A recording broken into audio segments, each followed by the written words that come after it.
ओम गणेशाय नमः। श्रावण मास में सोमवार व्रत कथा ज़रूर पढ़नी चाहिए क्योंकि इसको पढ़ने से ही आपका व्रत संपूर्ण माना जाता है। तो आइए शुरू करते हैं भगवान गणेश की आराधना करते हुए।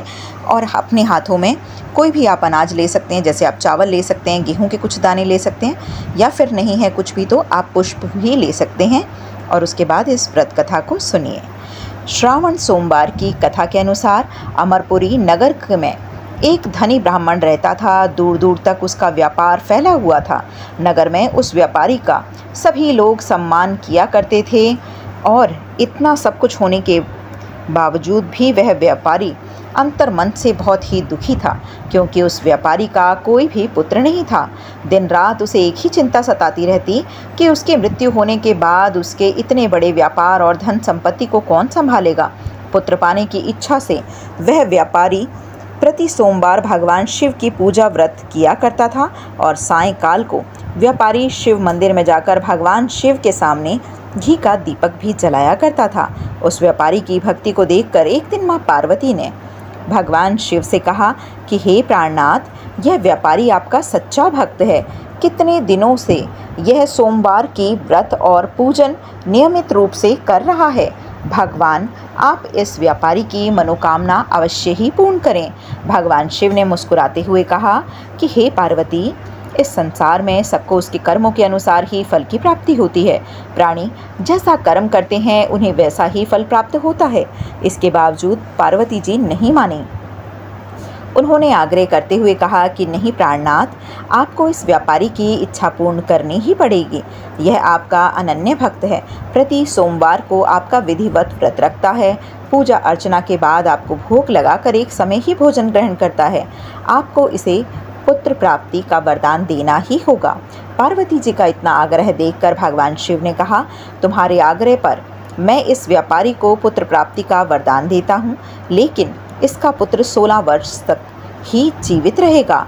उसी रात भगवान शिव ने स्वप्न में उस व्यापारी को दर्शन दे के कहा कि तुम्हें पुत्र प्राप्ति का मैंने वरदान दिया और पुत्र के 16 वर्ष तक ही जीवित रहने की बात भी बतलाई।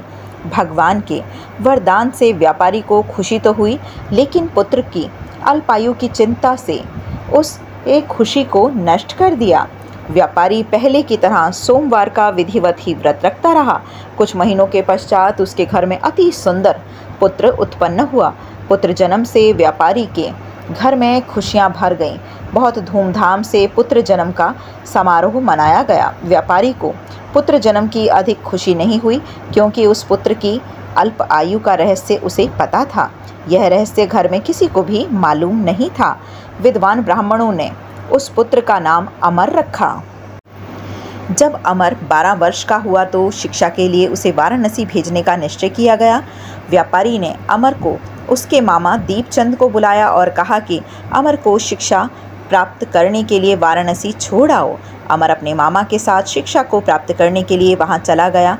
रास्ते में जहां भी अमर और दीपचंद रात्रि में विश्राम करने के लिए ठहरते, वहीं यज्ञ करते और ब्राह्मणों को भी भोजन कराते थे।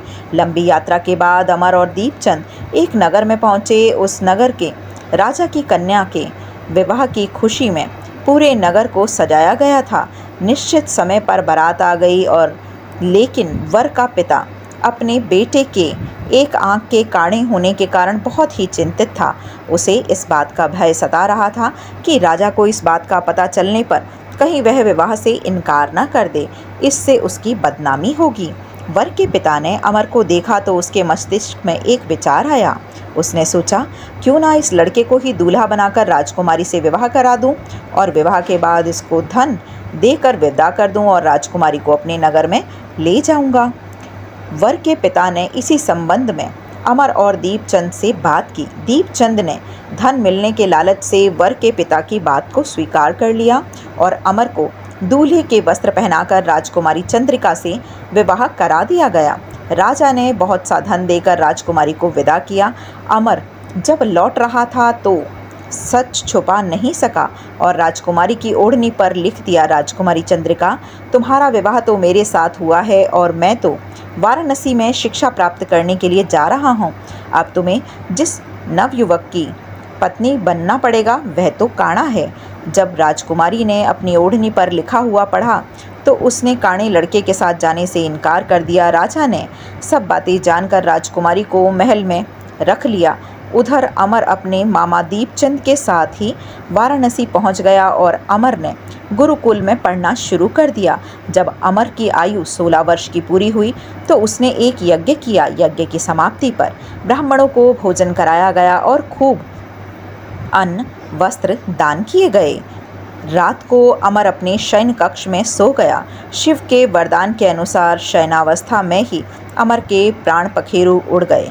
सूर्योदय पर मामा अमर को मृत देखकर रोने पीटने लगा। आसपास के लोग भी एकत्रित होकर दुख प्रकट करने लगे। मामा के रोने विलाप करने के स्वर से समीप से ही गुजरते हुए भगवान शिव और माता पार्वती ने भी सुने। पार्वती जी ने भगवान शंकर से कहा कि हे प्राणनाथ, मुझको इसके रोने के स्वर सहन नहीं हो रहे हैं, आप इस व्यक्ति के कष्ट को अवश्य ही दूर कीजिए।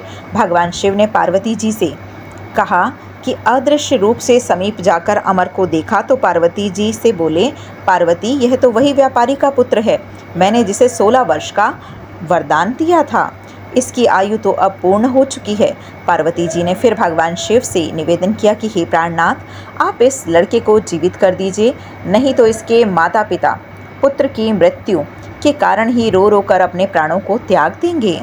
इस लड़के का पिता तो आपका परम भक्त है, वर्षों से सोमवार के व्रत करता आया है और आपका भोग लगाता ही आता है। पार्वती जी के आग्रह करने पर भगवान शिव ने उसके लड़के को जीवित होने का वरदान दिया और कुछ ही पल में वह जीवित होकर उठ बैठा।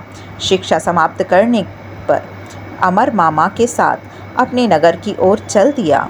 दोनों चलते हुए उसी नगर में पहुँचे जहां अमर का विवाह हुआ था। उस नगर में तो अमर ने यज्ञ का आयोजन किया। समीप से गुजरते हुए नगर के राजा ने यज्ञ का आयोजन देखा। राजा ने अमर को तुरंत ही पहचान लिया। यज्ञ समाप्त होने पर राजा अमर और उसके मामा को महल में ले गया और कुछ दिन उन्हें महल में ही रखकर बहुत सा धन देकर, वस्त्र देकर और राजकुमारी के साथ विदा किया। रास्ते में सुरक्षा के लिए राजा ने बहुत से सैनिकों को भी साथ भेजा। दीपचंद ने नगर में पहुंचते ही एक दूत को घर भेजकर अपने आगमन की सूचना भेजी। अपने बेटे अमर के जीवित वापस लौटने की सूचना से व्यापारी बहुत प्रसन्न हुआ। व्यापारी ने अपनी पत्नी के साथ स्वयं को एक कमरे में बंद कर लिया। भूखे प्यासे रहकर व्यापारी और उसकी पत्नी बेटे की प्रतीक्षा कर रहे थे। उन्होंने प्रतिज्ञा कर रखी थी कि यदि उन्हें अपने बेटे की मृत्यु का समाचार मिला तो वे दोनों ही अपने प्राणों को त्याग देंगे। व्यापारी अपनी पत्नी और मित्रों के साथ नगर के द्वार पर पहुंचा और अपने बेटे के विवाह का समाचार सुनकर पुत्रवधू राजकुमारी चंद्रिका को देखकर उनकी खुशी का ठिकाना ही ना रहा। उसी रात भगवान शिव ने व्यापारी के स्वप्न में आकर कहा कि हे श्रेष्ठी, मैंने तेरे सोमवार के व्रत करने और व्रत कथा को सुनने के प्रभाव से प्रसन्न होकर तेरे पुत्र को लंबी आयु का वरदान दिया है। व्यापारी बहुत प्रसन्न हुआ। सोमवार का व्रत करने से व्यापारी के घर में खुशियां लौट आईं। जो भी स्त्री पुरुष सोमवार का विधिवत व्रत करता है, कथा सुनता है, सभी इच्छाएं उसकी पूर्ण होती हैं। बोलो भोलेनाथ की जय।